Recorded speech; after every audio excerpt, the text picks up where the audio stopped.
अस्सलाम वालेकुम नाज़रीन, घरेलू माहौल के साथ एक दफ़ा फिर आपके सामने हाजिर है मैं शनीला अमार, मेरे साथ अमार मसूद।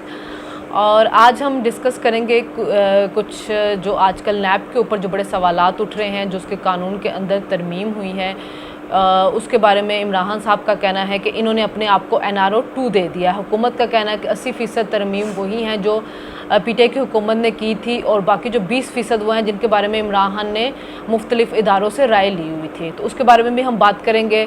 फिर अभी इमरान साहब फिर एक सेमिनार के साथ खिताब कर रहे थे और उन्होंने फिर वही बात की कि जी रजीम चेंज जो है एक साजिश के ज़रिए की गई। न्यूट्रल के साथ भी उन्होंने पूछा कि घर पर डाका पड़ रहा हो तो आप क्या न्यूट्रल रहेंगे, और इस तरह की जो बयानियाँ उन्होंने गढ़ा हुआ है पहले दिन से कि मुझे साजिश करके निकाला गया, वरना मुल्क बहुत ज़्यादा तरक्की कर रहा था और हमें निकालने के बाद इस वक्त मुल्क जो है वो जवाल का शिकार है। उसके ऊपर बात करेंगे।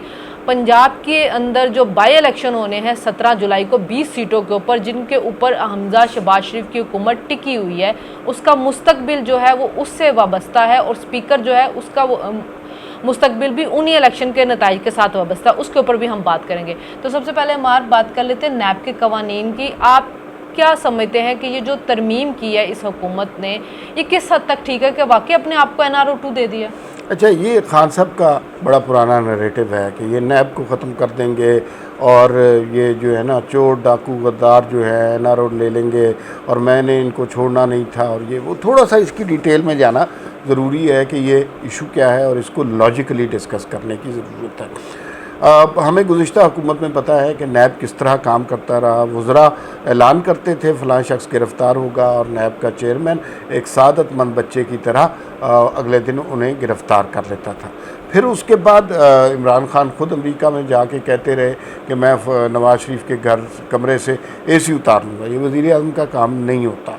और फिर चेयरमैन नैब इंतहाई कॉम्प्रोमाइज़ शख्स, उनकी एक नाज़ेबा वीडियो आई, उसके हवाले से सलीम साफ़ी ने अभी एक उस खातून का इंटरव्यू भी किया जिसमें बहुत सारी चीज़ें खुलकर सामने आ गई। देखिए, इसके बारे में भी हमें तफसीली बात करना चाहिए कि ये है कि हम सलीम साफ़ी के इंटरव्यू का तो हवाला दे देते, लेकिन मेरा ख्याल में कि लोगों को रिमाइंड करवाना चाहिए कि ये असल में था क्या। कि जो तैयबा गुल थी वो उनके शोहर का कोई मसला था, तो वो जावेद इकबाल के पास जाती थी जो उनको ब्लैकमेल करना शुरू हो गया, और उन्होंने उनके साथ कुछ नाजेबा हरकतें की, जिसका उन्होंने वज़ीर आज़म पोर्टल के ऊपर शिकायत दर्ज कराई, जिस पे जो सेक्रेटरी थे इनके आज़म खान उन्होंने इनको बुला के इनको बनी गाला में रखा। फिर इनको बार बार उसके पास भेजा, वज़ीर आज़म हाउस में भी, और उनको बार बार भेजा उनके पास, और भेज के ये वीडियोस बनाते रहे। उस वीडियो की बेस के ऊपर ये चेयरमैन नैब को ब्लैकमेल करके जो केसेस थे अपोजिशन के ऊपर बनाते रहे। अच्छा, वीडियो बनाते नहीं रहे, उनसे मज़ीद वीडियोस की डिमांड करते रहे। और हम किसी के बारे में, किसी खातून के बारे में तो बिल्कुल ऐसी बात नहीं करनी चाहिए, लेकिन जो उन्होंने बात की है वो लोगों तक ज़रूर पहुंचनी चाहिए कि जब वो अपने लिए इंसाफ मांगना चाहती थी तो सिर्फ उनसे वीडियोस की डिमांड की जाती थी। और वो कहती हैं कि अभी भी मेरे पास बहुत सारी ऐसी वीडियोस हैं कि चेयरमैन नैब क्या जो है पूरा नैब हिल के रह जाएगा। फिर हमें वो भी याद करना चाहिए कि एक चीज़ ऐड करूं कि जो तैयबा गुल हैं उन्होंने पब्लिक अकाउंट्स कमेटी के चेयरमैन नूर आलम खान को ख़त भी लिख दिया इसके ऊपर, और उन्होंने मेरा ख्याल है उस पर कोई नोटिस भी ले लिया है। तो ये याद रखिए कि चेयरमैन नैब की वीडियो चली किस तरह थी, और वो तैयबा गुल जो मोहतरमा है उनकी इजाज़त के बगैर चली। वो जब उन्हें बताया गया आप उस चैनल पर जाएं और ये स्टोरी बताएं, तो उस वक्त तक चेयरमैन नैब कॉम्प्रोमाइज़ हो चुके थे और उनकी तरदीद चला दी गई। और फिर उसके बाद तैयबा गुल की सख्ती शुरू हुई और उनकी वो बस दफ्तरों के चक्कर ही लगाती रही या उनसे मज़ीद वीडियो का मुकाबला।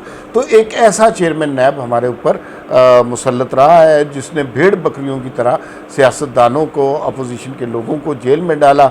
ना कोई सबूत, ना कोई कागज़। किसी एंकर ने प्रोग्राम में खड़े होकर कागज़ लहराए और उसने कहा कि भाई अगले दिन गिरफ्तारी कर दो प्रोग्राम की बेसिस पे। ये दुनिया में कहीं नहीं होता। ये आपको याद होगा, कोई एक अखबार था, मैं तो उस अखबार का नाम भी नहीं जानती, उसने एक स्टोरी की कि नवाज शरीफ साहब ने इंडिया के साथ कोई कारोबारी को मुआहदा करके उनको फ़ायदा पहुंचाने की कोशिश की, 10 करोड़ रुपए का फ़ायदा पहुंचाने की कोशिश। उन्होंने उसके ऊपर भी सो मोटे ले लिया और फिर बाद में जो चेयरमैन थे उनको माफ़ी मांगनी पड़ी। तो ये काम होता रहा। नैब का इदारा सिर्फ सियासतदानों के से इंतकाम लेने के लिए कामिल ने बनाया था, अभी तक भी आप देखें कि सिर्फ इंतकामी कार्रवाई चल रही है। आज भी खाकान अब्बासी कहते हैं कि पूरा साल मुझे आपने रखा है लेकिन आप एक चीज़ भी मेरे ऊपर साबित नहीं कर सके। उनका कहना है कि नैब का इदारा, जैसे आप भी बार बार कहते हैं कि ख़त्म कर देना चाहिए। आपके एंटी नारकोटिक्स है, आपकी पब्लिक अकाउंट्स कमेटी जो है वो, उनके पास बड़े रोज़ केसेस आते हैं।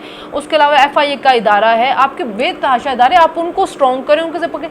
नैब को सिर्फ हमने सियासी इंतकाम की कार्रवाइयों को रखा हुआ है कि पिछले दौरे हुकूमत में भी जो मुकदमात थे सियासतदानों को बढ़ते, जितने लोग हुकूमत में बैठे हुए थे आप उनके एक एक एक करके गिनवाएं। 10,000 स्कैंडल्स हैं करप्शन के, किसी एक के बारे में भी कार्रवाई हुई? वो चेयरमैन नैब ने एक दफ़ा कहा था और उसके बाद ही उनकी वीडियो आई थी जिसमें उन्होंने कहा था कि मेरे पास हुकूमत के ख़िलाफ़ इतने केसेस हैं और ये उस वक्त की हुकूमत है कि 2 दिन के अंदर ये हुकूमत गिर जाए। लेकिन फिर उनकी वीडियो आ गई, वो बेचारे खुद मुंह के बल गिर गए। अच्छा, ये बात बहुत इम्पॉर्टेंट है कि नैब का इदारा नून लीग ने जब 2013 से 2018 का दौर था क्यों नहीं बंद किया? और ये एक डिक्टेटर का बनाया हुआ मुशर्रफ का इदारा है और इसमें सियासी इंतकाम के लिए इस्तेमाल किया गया है। आज तक किसी सियासतदान से 1 रुपये की रिकवरी नहीं की गई। नैब चेयरमैन ने बयान दिया कि 40 अरब रुपया हमने जो है वसूल किया करप्शन के मद में।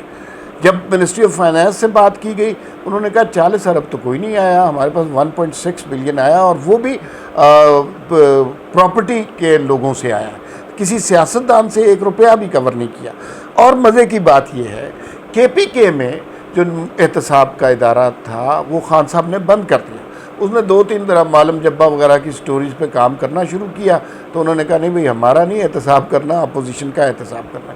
अहम बात यह है कि नैब का इदारा बंद क्यों नहीं होता।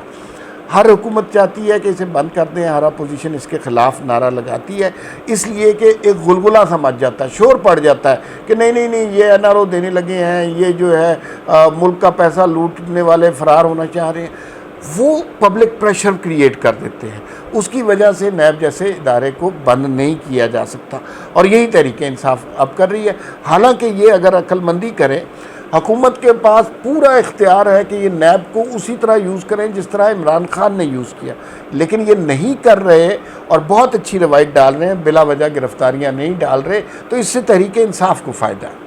अच्छा, बात हम अब करते हैं कवानीन की, तरामीम जो कवानीन में तरमीम की हैं। देखिए 80% तो वही हैं। जब इमरान खान साहब थे उन्होंने तो नैब के अंदर तरमीम की है ऑर्डिनेंस के ज़रिए, यानी ना पार्लियामेंट में आया ना डिस्कस हुआ, उन्होंने ऑर्डिनेंस के ज़रिए कर दी, जिसमें उन्होंने चेयरमैन का भी को भी उन्होंने कहा था कि ओहदा उसकी मुद्दत बढ़ा दी जाएगी और उसको इलेक्शन उसके मुंतखब का भी वो चेंज करना चाह रहे थे। तो इन्होंने 80% जो है ना उन्होंने तरमीम वही रखे जो इमरान खान साहब ने की हैं। ठीक है, इन्होंने तब्दील, अब जो इमरान कह रहे हैं कि जी आप अपने आरोप को NRO 2 दे रहे हैं, हमें नहीं समझ आ रही किस वजह से कह रहे हैं। 80% तो वही जो आपने की और आपने तो की भी ऑर्डिनेंस के ज़रिए थी। अब आपको इतराज़ हो रहा है बारे सबूत के ऊपर प्रोसिक्यूशन से हटा के मुजरिम के। देखें जो क्रिमिनल मुकदमात होते हैं उसके अंदर बारे सबूत तो होता ही प्रोसिक्यूशन के अंदर है, केस उसने पहले बनाना होता है, उसने साबित करना होता है। दूसरी बात यह है कि ये इमरान ने इसके ऊपर इस्लामी नज़रियाती कौंसल से के पास भी भेजा था राय के लिए, तो उन्होंने भी कहा था कि इस्लामी असूल के मुनाफी है कि बारे सबूत जो आप मुलजिम के ऊपर डाल दें। ये हो गया। दूसरा उनका ये कहना था कि आपने बिला वजह गिरफ्तारियां जो है, पहले आप केस तो बनाएं फिर उसके बाद आप गिरफ्तारी करें। फिर रिमांड की मुद्दत कम की गई, 90 दिन का रिमांड होता था, अब 90 दिन एक बंदे को लेके बैठे रहते होते थे और उस 90 दिन के अंदर जो कोई कमज़ोर दिल का होता तो उसने नहीं भी कुछ किया होता तो बेचारा डर ही जाता था। फिर आपको ये कहा गया कि 6 महीने में इंक्वायरी करके 6 महीने में केस ख़त्म करें। हमने देखा पूरा साल भी आपने गिरफ्तारियां रखी हैं और केस फिर भी नहीं बना। 10 साल फिर केस फिर भी नहीं बना। 10 साल तो मुकदमा लटका है ना, साल 1.5 साल आपने गिरफ्तारी रखी। मरियम नवाज की देख लें, हकान अब्बासी की देख लें, आप हाजा आसिफ की देख लें, शहबाज शरीफ, हमजा शहबाज शरीफ 3 साल जेल में बैठा रहे, केस अभी भी कुछ नहीं है, अभी भी आपके पास कोई सबूत नहीं है। तो इस तरह आप किसी की भी ज़िंदगी से वो 1.5 साल आप वापस तो नहीं ला सकते, इंतकामी कार्रवाइयाँ जो आप करके कर देते हैं। तो ये एक तरमीम थी जो की गई है और ये मेरे ख्याल में कोई इसमें कुछ ऐसा नहीं है कि जिसको आप कहें कि ये आप अपने आप को NRO दे, बल्कि मेरे ख्याल में ये NRO तो इमरान खान को मिल रहा है, क्योंकि अब तो मुकदमात भुगतने की बारी इनकी थी, इंतकाम की कार्रवाई के चढ़ने की बारी तो इनकी थी, लेकिन इनकी बचत हो रही है कि इनको ना इतनी देर गिरफ्तार किया जाएगा, 6 महीने के अंदर इंक्वायरी करके केस बना के केस को ख़त्म किया जाएगा, अदरवाइज़ आपको फारिग किया जाएगा। अगर आपको भी साल 2-2 साल इनकी तरह जेल में रहना पड़ता तो खान साहब आपको लग पता जाता। अच्छा, इसमें एक आखिरी बात करना बहुत ज़रूरी है। मेरी शाहिद खाकान अब्बासी साहब से उन दिनों मुलाकात हुई जब वो नैब की कैद में थे। उन्होंने उस वक्त, वो बड़े सियाने आदमी हैं, उन्होंने उस वक्त बहुत अच्छी बातें की।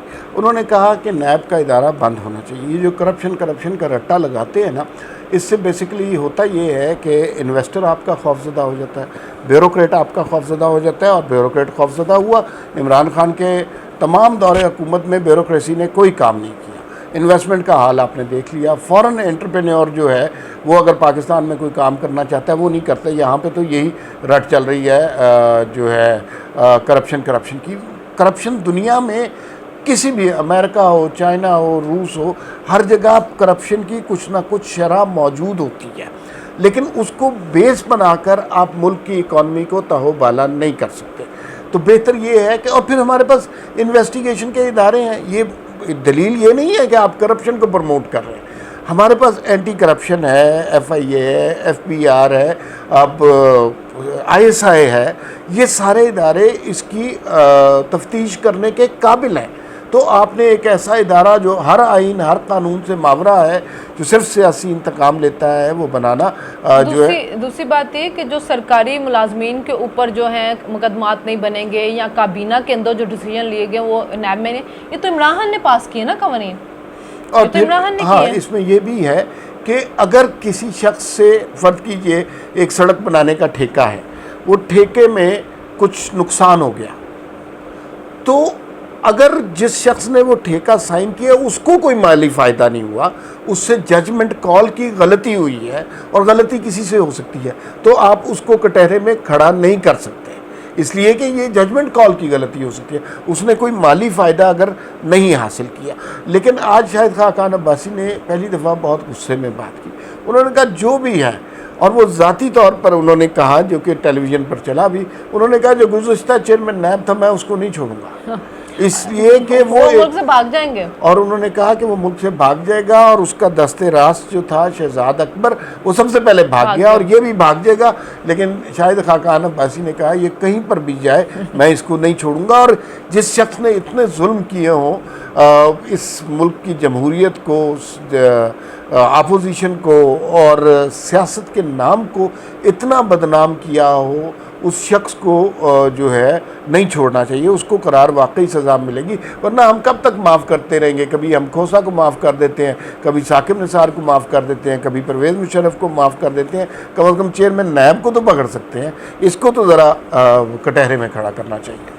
अब हम अपने दूसरे टॉपिक की तरफ आते हैं। इमरान खान साहब आज सेमिनार से खिताब कर रहे थे, वही उनकी रिवाइंड केसर चल रही थी।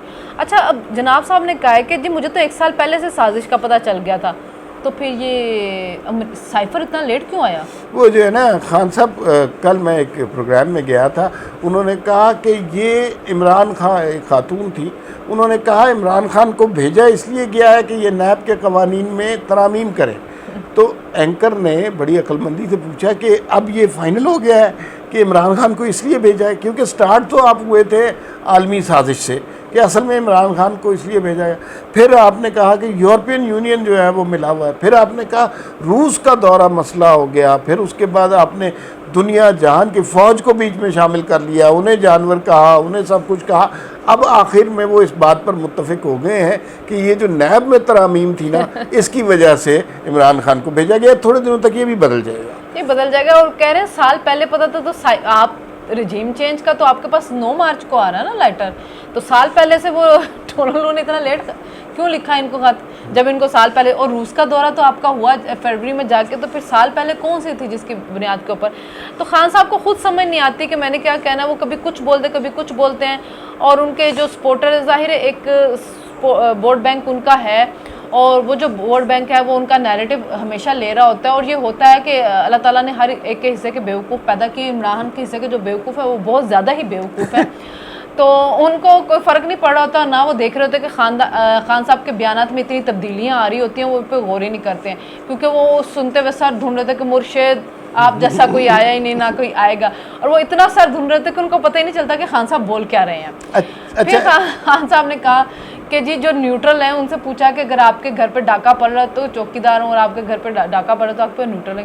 तो खान साहब सबसे ज़्यादा डाका तो आपने डाला है, करप्शन की इतनी लंबी लिस्ट है, सबसे ज़्यादा बजट खसारे वाले बजट आपने दिए हैं, सबसे ज़्यादा मुल्क पे कर्जा आप चढ़ा के गए, जो आपका कहना है कि नहीं हमने मुल्क की तारीख का जो 70 साल से जो बाकी हुकूमतों ने लिया उसका आपने 80% लिया, नहीं जी हमने 76% लिया, वो कर्जा आपने लिया।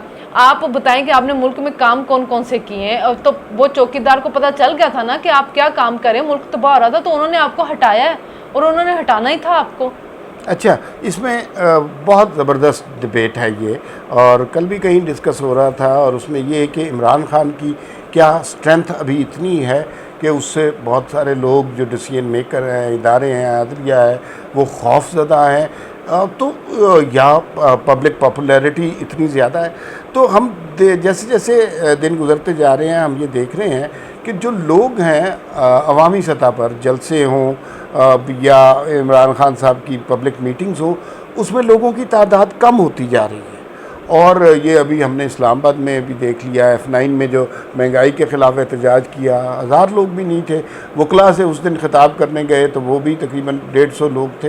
तो उनकी पब्लिक अपील ख़त्म हो रही है। तो फिर क्या वजह है कि इमरान खान को एक बड़ा थ्रेट समझा जा रहा है और कहा जा रहा है कि ये पब्लिक प्रेशर क्रिएट हो गया? मेरे ख़्याल में इसकी रीज़न ये है कि इमरान खान को जो लाने वाले थे ना, उनके घर वाले कन्विंस हो गए थे गुज़िश्ता 5 साल में, और उनके अहबाब, रिश्तेदार, ये वो, असल प्रेशर उनकी तरफ से आ रहा है। अवाम में तो अपील रही नहीं रही, लेकिन जो प्रेशर है, जो आपने सबक 5 साल तक पढ़ाया है, जिस पर ख़ुद कन्विंस किया है कि ये शख्स मसीहा है, बाकी चोर डाकू हैं, अब जब आप उन्हें ये बता रहे हैं कि नहीं ये सबसे बड़ा चोर डाकू है, तो उन्हें यकीन नहीं आ रहा। It will take some time, लेकिन उन्हें यकीन आ जाएगा। एक लीडर को जो अवाम में बड़ा पॉपुलर है, वोट लेके तीसरी दफ़ा उसको अवाम ने वज़ीर आज़म बनाया, आप उसको गद्दार गद्दार कहना शुरू कर देंगे और आप लोगों के जहन में डालना शुरू कर देंगे वो आप अपने लोगों के, तो फिर वो उसको इतनी जल्दी निकाला नहीं जा सकेगा ना। जब आप इमरान को इतना ज़्यादा मुहब्ब वतन बता के बाकियों को गद्दार करप्ट कर देंगे, तो इतनी आसानी से वो जो लोग हैं वो उस चीज़ को अब हज़म नहीं कर पा रहे हैं। तो ये जो यू टर्न है ना, उसको हर कोई जो है ना वो हज़म नहीं कर पा रहा। इसकी वजह से जो ये मसले बने हुए हैं। बाकी ये है कि इमरान जो है वो एहतजाज, रिमोट कंट्रोल एहतजाज आपका हो गया ना, यानी कि आप खुद बनीगाला में बैठे हुए हैं, आप दुनिया को कह रहे हैं बाहर निकले, आपको एहतजाज लीड नहीं कर रहे हैं, आप एहतजाज की कॉल देके खुद कहीं नहीं निकल रहे हैं, आप डर के पहले जाके KPK में बैठे रहे हैं वहाँ की हुकूमत के ज़रिए, और आप पंजाब को आप किसी काबिल नहीं समझ रहे हैं, पंजाब से आप किसी तहरीक का आगाज़ नहीं कर रहे हैं। खैबर पख्तूनख्वा से आप पहले भी धरना लेके आए, फिर खैबर पख्तूनख्वा में छुप के बैठ रहे हैं, अब आके आप बनीगाला में छुप के बैठे हैं, वहाँ से आप निकल नहीं रहे हैं। और हर दूसरे दिन एक वजीर कह देता है खान साहब की जान को खतरा, जान को खतरा है। और कूची नाम का शायद अब कोई बंदा है जिसको सुपारी दी गई खान साहब को, अफगानिस्तान से निकला खान साहब को कत्ल करने के लिए।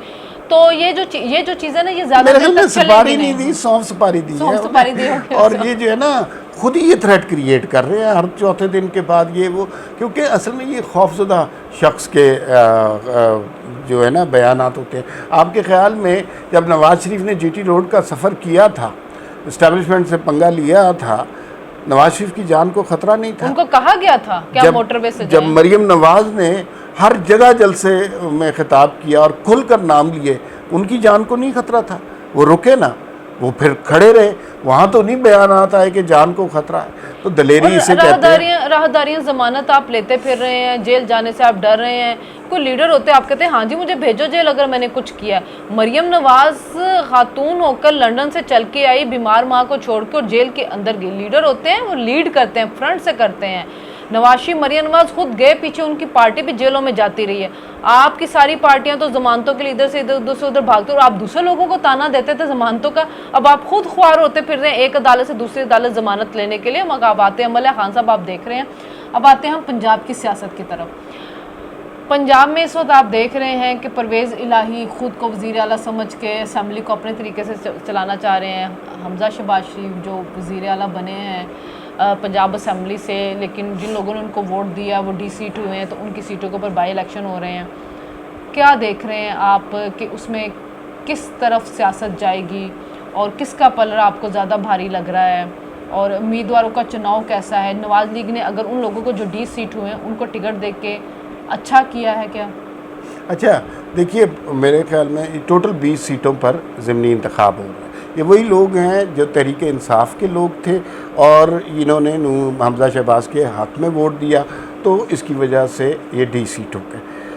जाहिर है बिल्कुल सही फ़ैसला किया मुस्लिम लीग नून ने, इन्होंने सेक्रीफाइस किया, उन्हीं सारे लोगों को टिकट दिया गया। हमें जनरल इलेक्शन में वो देख लेंगे, फिर उस वक्त उनकी प्रायोरिटीज़ क्या होती है वो उसके हिसाब से उसको एडजस्ट कर लेंगे। इसमें ये बहुत इम्पॉर्टेंट बात ये है कि इनमें से बहुत सारे लोग जो थे वो अब 2018 की इलेक्शन को जहन में लाएं। वो जो रॉ चली थी नून लीग से निकलकर, या नून लीग के वोटर थे और एन टाइम पर तहरीक इंसाफ में शामिल हो गए।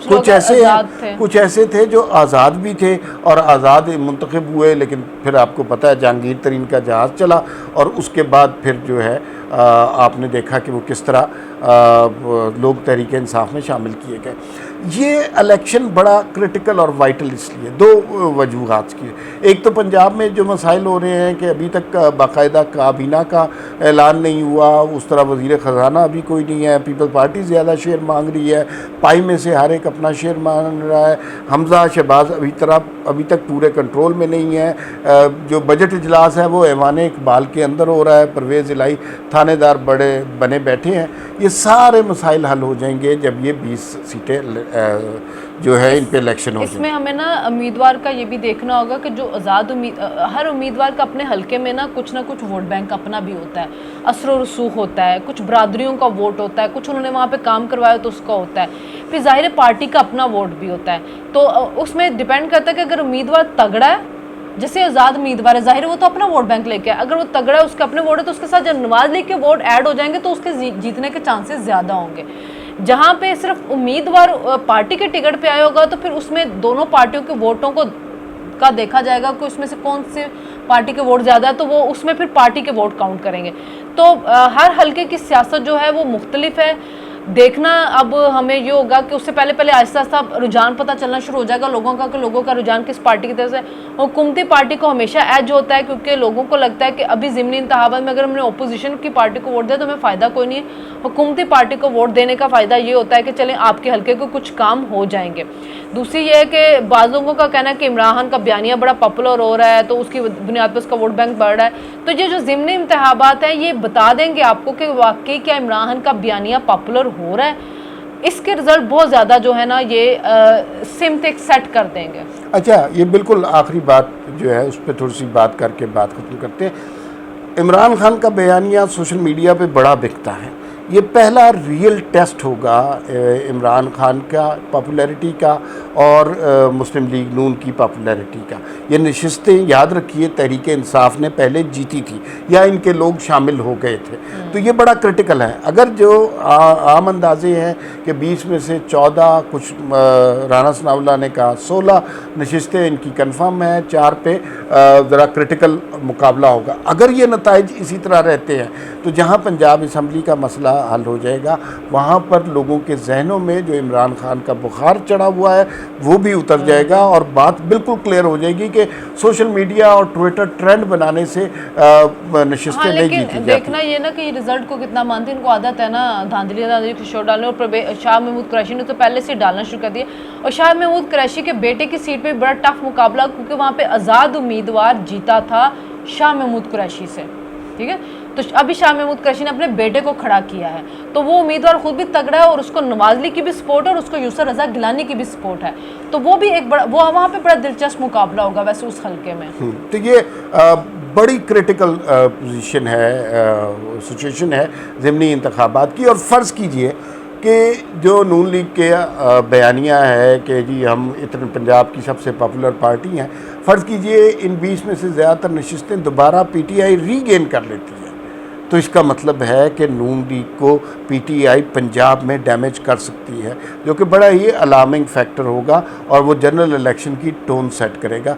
अभी मरियम नवाज़ कैंपेन स्टार्ट करेगी तो कुछ आइडिया हो जाएगा कि किस तरफ हवा का रुख जाता है और क्या होता है। तो आने अगले वाले हफ्ते दिनों से में वो कैंपेन स्टार्ट हाँ। कर रही हैं और मेरे ख्याल में मुस्लिम लीग नून ने दुरुस्त शख्स को चुना है जो कैंपेन मरीम नवाज़ कर हाँ। सकती हैं, वो ना हमजा कर सकते हैं, ना शहबाज शरीफ कर सकते हैं, ना कोई और कर सकता है। हमजा जोड़ तोड़ की सियासत करते, लेकिन अवामी सियासत मरियम नवाज कर सकते, क्राउड पुलर हैं, अवाम उनको सुनते भी हैं और वो इमरान के बयानी का तोड़ भी हैं। और नवाज शरीफ की बेटी होने की वजह से लोग जो हैं वो उनको पसंद भी बहुत ज़्यादा करते हैं, क्योंकि वोट बैंक पंजाब में बहरहाल नवाज शरीफ का है।